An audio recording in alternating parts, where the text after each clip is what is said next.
looking to accomplish over the next 6 months, and how you're looking to penetrate the market. And from there, I'll share my screen and walk you through some of the roadmap steps. Excellent. All right, sweet. So yeah, kick it off. Tell us a little bit about Interweave, what you guys are all about, and what the product will look like once it launches. Yeah, so Interweave is product management software. Specifically, we're beginning to hone in on a key area that a lot of product managers, actually just SaaS companies, struggle with, is that consuming feedback, no matter where it comes from, in a coherent manner. So a lot of times, especially as you're growing, you hit like that 50, 100 person mark in a company, and you have a lot of different engagement with customers. So you have product managers hopefully doing continuous discovery, talking to customers. Surprising how many don't. But you're going to have your customer success people, your sales people, the CEO is still involved. You're going to have different just marketing, product marketing, a lot of different people getting feedback and understanding and learning the voice of the customer. And what happens for the product manager and the team responsible for shipping is they get in a situation of they're shipping X and people are saying, well, why aren't you shipping Y? So that company alignment is particularly difficult. And one of the symptoms of that, or one of the causes of that company alignment, is really what customers are saying. Who's saying it? Does it actually matter? Does it align to product strategy right now? So getting away from common biases like recency bias of so one thing I've seen across many companies is suddenly someone's advocating for feature X. Well, why are they advocating for feature X? Well, because that's the renewal they have, or that's the last customer they've been talking to the most. And they quickly forget that feature Y is actually the one that aligns with strategy in 50 customers. But they don't have an easy way to get that because customer support feedback is stuck in notes and email in the support queue and things like that. So that's the core problem we're starting with, is helping gather, coalesce, and help you align your feedback so that you can then build a product roadmap from it. Right on. So yeah, definitely. There's a lot there that we can unpack. I'll share my screen, and from there, let's get this entire screen in here. Yeah. So we're product management, but we want to focus more on customer feedback. What would be the primary term that is common in the industry that you would hear around the utility or the use case? What would you refer to? Yes, just one term, or there's actually kind of a couple. I've been experimenting as I've been trying to find people talking about this.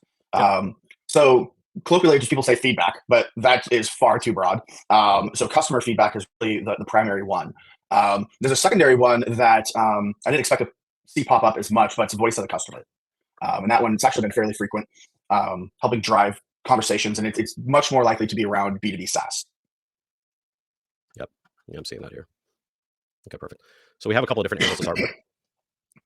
And what we ultimately want to do is map out opportunities that are based in pages. So content that is segmented as a page that lives on a website that serves a specific purpose, speaking to a user that comes into the website that interacts with your content for a purpose. Now we need to tap into that purpose and identify the 80-20 of all of those opportunities so that we're going after opportunities, i.e. pages that we can develop without hitting much friction, and that we're or where we're able to expose our brand in front of the widest set of users or potential users. So from a very top level, we have product management software. That is bottom funnel, what we are, but that in itself can be segmented into different routes. So what I did here was plug in a new topic to start us off with a seed, which is our parent.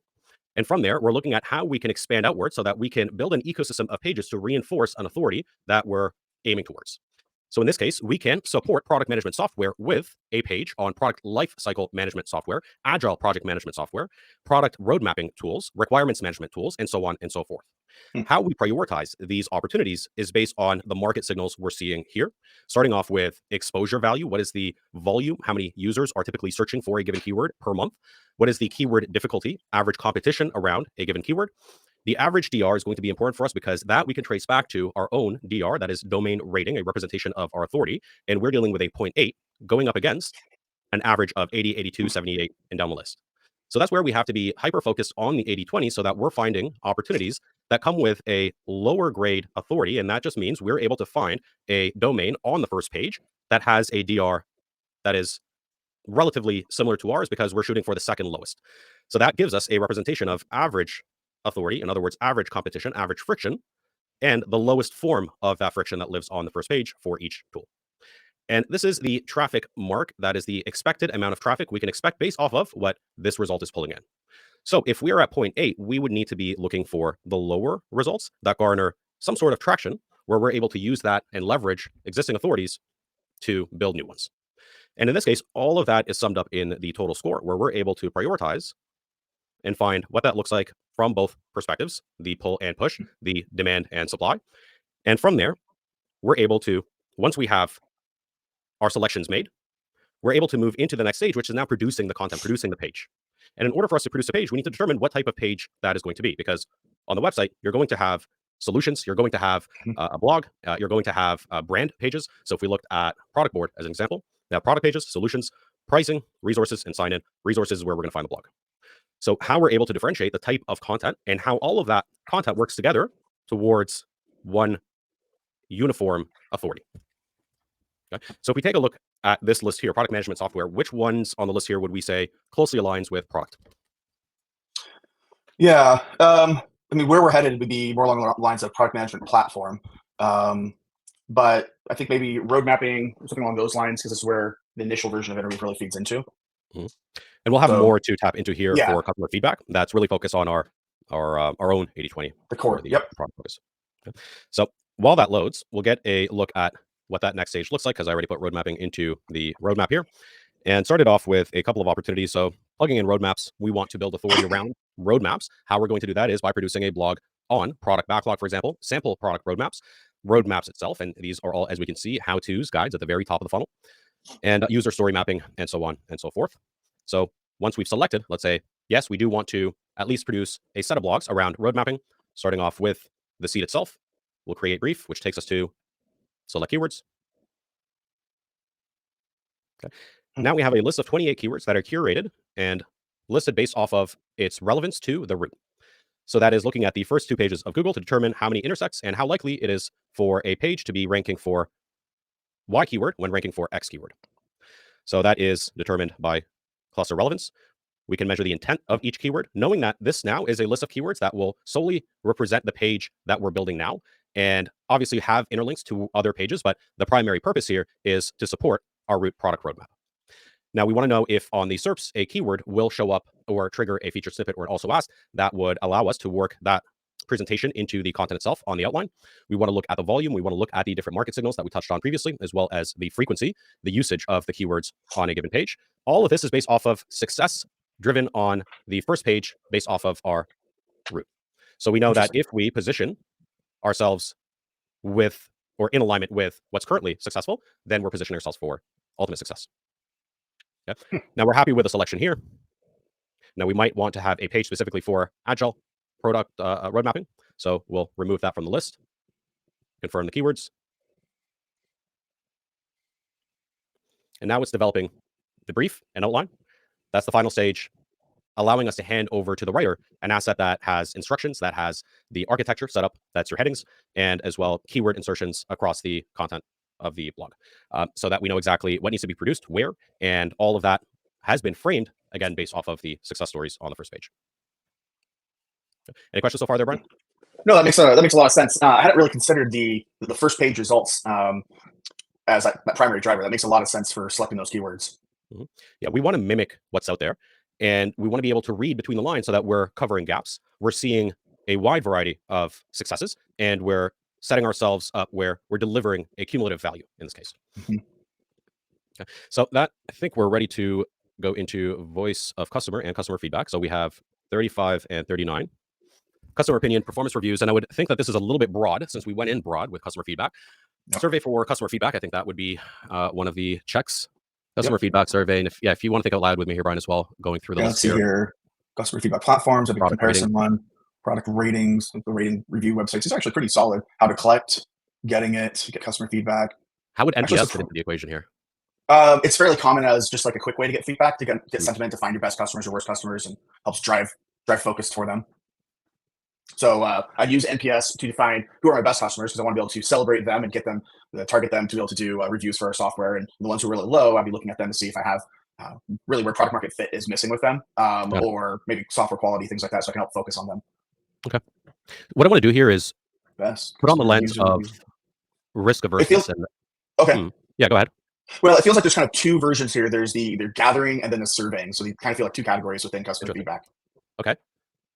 So that is then we're able to climb deeper into those two branches. Which one would we say represents each one of those? Yeah. So is this the top of the list? Let's see here. There was Here, let me the resort based off of survey total one. score. Consumer. There were ones on survey. Oh, you just pass it up a little bit more. Surveys for customer feedback. So that's like going and collecting one. You mentioned NPS. And then there's the how to get customer feedback variants. So it's the practical tooling versus the I don't even know where to start. Got it. So problem awareness to Yep. problem solutioning. Yep. Yeah, and that's going to be reflected in the blogs and the type of content that's produced to meet that journey expectation.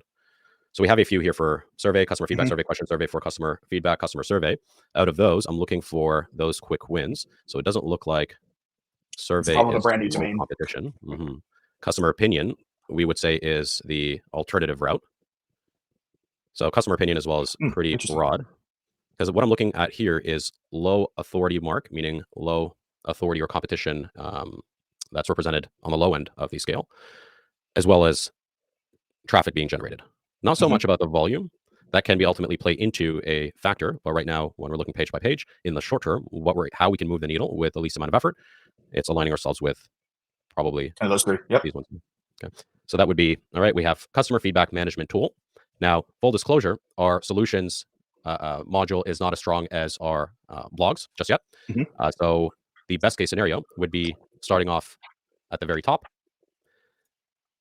and from there, building out the bottom of funnel counterpart to that to serve the transactional value we'd be looking for on that user. Okay. While this loads, I think we have another roadmap that was finished. That was product road mapping. Nope. So that one's loading Mm. here. And we've set ourselves up with now a list that we can at least tap further into. So while we're waiting for those to load, what I'm going to do here is go into the primary survey and see what other opportunities we can pull from here. So customer surveys, we want, you know what, let's even be more intent driven. People looking for survey questions. That sets us up with a better opportunity. Mhm. Want to look for keywords similar specifically to this route so that we're diving deeper and we're expanding now the list of 35 within our customer feedback seed to incorporate more customer feedback survey questions related to Now, this. is it looking at content, like you said in the top? So it's looking at maybe a search for something like that, and looking at content, then finding similar keywords from there, or how's it going about that? Yeah, exactly. So we're looking at the first two pages of SERPs to determine what opportunities exist across those domains at the seed level, pages at the branch level, so that we're aligning one-to-one with what is performing, but as well taking a wider view, because typically what you'll see out there, it stops at top 10, and I shouldn't really be saying first page, second page. It's top Sure. 10, top 20. So right now we're dealing with the top 20 on the list, so that we are homing in on the specific data values that are going to get us to the finish line. Yeah, I guess people aren't clicking on page links anymore. They're just scrolling through the. Hmm. So that's actually really interesting because one of the things that I've been one of our key strategies we're trying to lay the bricks now. This is why I was pretty eager for this call. Was let's invest heavy SEO early, knowing it's going to take a while to pay off. We have a new domain, new product, but if you don't start this now, and at the last company, it was more of a spray and pray. Our marketing was just like, hey, what blog post do we want to do right now? And there wasn't really a strategy towards it. And it always kind of drove me nuts. So I've been looking for a way to do a strategy. And where I quickly kind of ran into a wall was my imagination. Of I can think of a keyword, but can I think of like other keywords other than like asking like ChatGPT and like, well, yeah, here's 20 related keywords, but whether people are actually caring about those phrases, yeah, Right. that was quickly where I was like, okay, this doesn't feel like I'm going to be generating like strategic content that matters. It's just content. Sporadic. Yep. Yeah, yeah, it's much better to be targeted in the topical sense versus keyword because keywords can be very misleading and it doesn't work towards an aligned goal or a site-wide objective. And that's what we're looking at here, which is the final output, our page outline on the right-hand side, and the metadata on the left with a summary of what has been used on the outline from word count target into the keywords that were selected from the previous stage so that we have a reference point on where we stand across those keywords. And that allows us to report back on micro movements, not at the page level, but keyword level. And on the right-hand side, we have our heading breakdown down to paragraph guidelines for the content writer, knowing what they need to incorporate in terms of keywords to produce something that we know, again, lines up with performers and user intent. So that's So that's getting now, fairly specific though. Cause I mean, even, I'm seeing the paragraph symbol there. So like that's give me a paragraph that really highlights this content under this heading. yep. Um, am I reading that accurately? Yep. Wow. What we're looking to mimic is,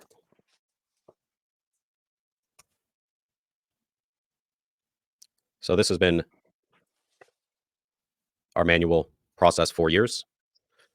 And in order for us to get to the standards that we want to meet on the content level, and that includes strategy and keyword mapping, we needed to be hyper vigilant of the data and what that data meant, and going past the surface level signals like the volume and KD and looking at actual SERPs and how the users are engaging with also asked opportunities, and that comes down to bold and cadence and frequency and so on and so forth.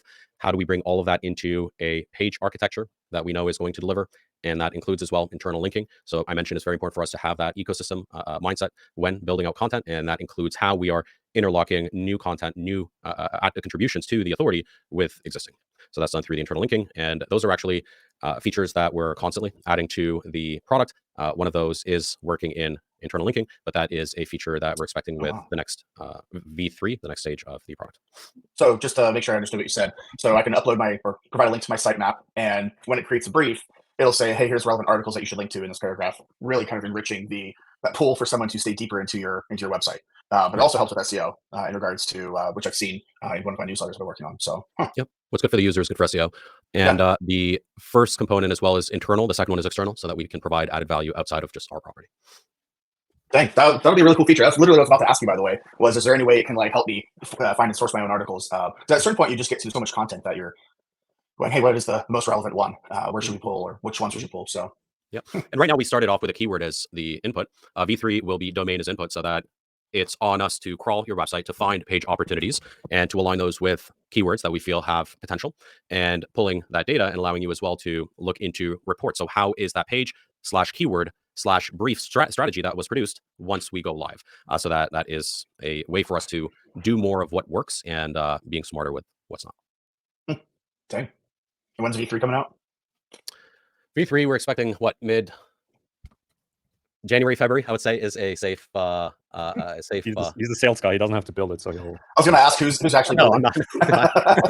Definitely no weight on my shoulders. Yeah, I think. But yeah, Well, it's if we want a product that is produced well and that we can slap a price tag on and not feel a certain way about it, we would probably go live and ship the core of it mid or early. I'll probably say late Q1 would be a good starting point or a good early expectation.